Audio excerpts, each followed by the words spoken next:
for those in Toronto, anybody in Toronto, Debbie was a large figure, a large Instagram figure who I first gained knowledge of when she, ambushed Champagne Poppy at his crib and posted the video. And then Champagne Poppy ended up reposting it. That's how I found out about her, and from there, she was one of those people that the blogs and a lot of people like to post because of, the way that she acted towards people. Debbie was a white girl, for those who don't know, who acted very gangster.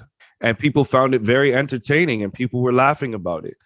And the reason why this I feel is important to talk about is because a lot of people right now are choosing to blame the blogs.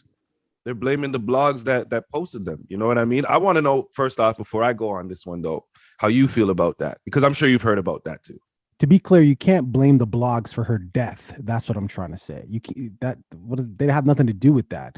The only thing the blogs and other rappers did was take advantage of her clout. Now, to be clear, I don't know any of the people who run these blogs. I don't know any of these rappers. I don't know them personally. So we don't know if they didn't do anything for her.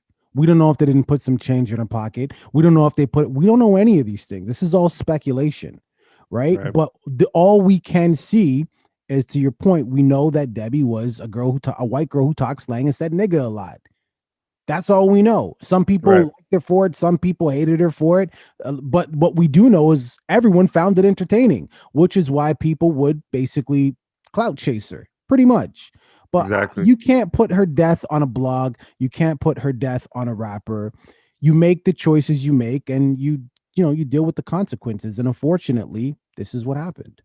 The thing is, like, people, obviously, when somebody dies, I don't think there's anybody that's ever passed in our history, in our lifetime, where somebody didn't want to place blame somewhere.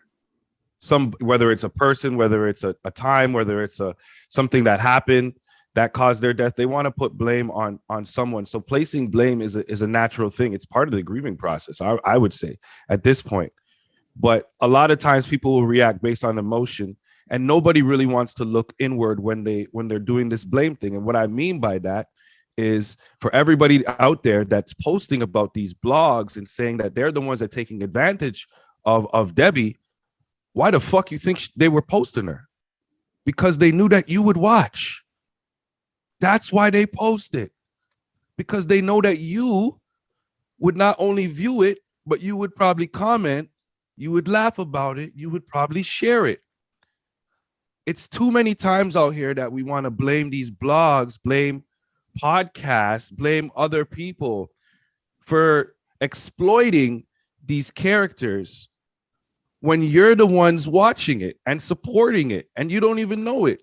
One of the biggest blogs that endorsed Debbie's antics was SixBuzz, and Debbie did not like SixBuzz. Debbie says that SixBuzz used to post her like once a week or once a month. I believe it was once a week. And you know how Instagram works. You can make money off of that. So basically, Debbie was saying, yo, this man was making pure money off me.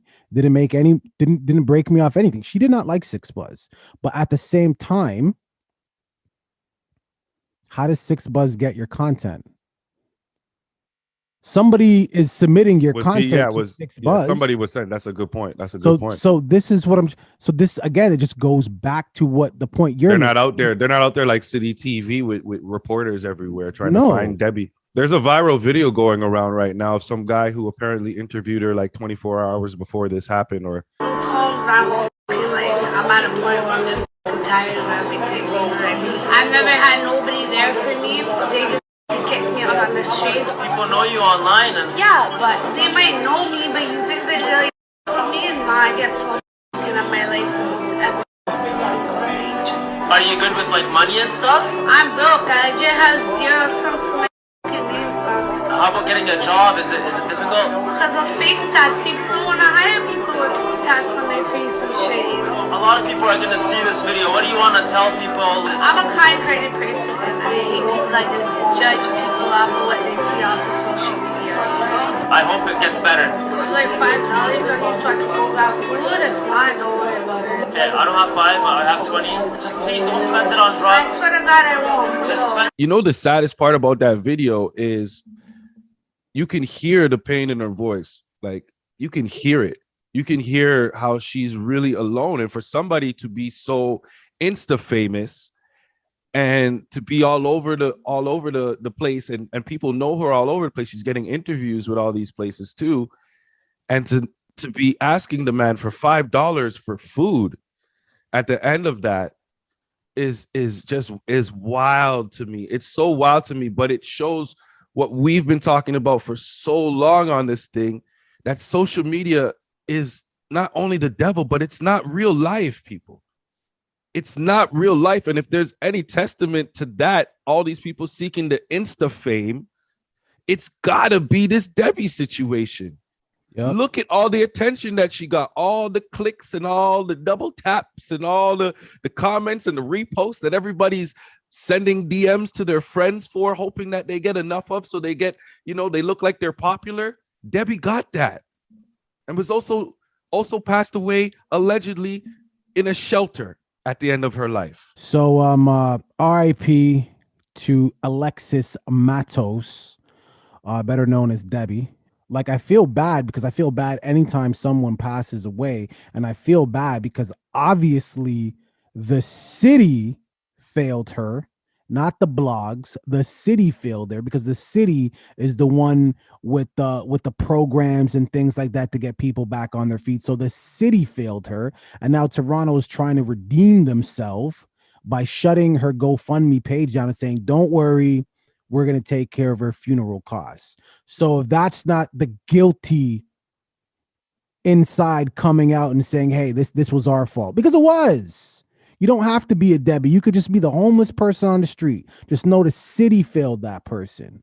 So again, I feel bad, and I don't, because consequences for the choices you make, man. And it is definitely, or rather was definitely, a hard lesson learned, but let her not die in vain. You know what I mean? Like you said earlier, there's probably somebody else that's going to come out to try to do the same type of effery, gain the same type of clout. Don't support it. Look at the stack. Look at the gold chain.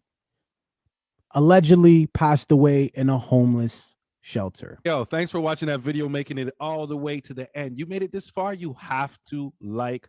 Please subscribe and comment on the video as well. Join the conversation. Absolutely. We finally hit our goal of 500 subscribers. Yes, we are trying to get to 1,000, and we can only do that with your help. You can start by watching that next video. You see that tiny little icon? Click on that icon, rinse and repeat. Deuces. Deuce.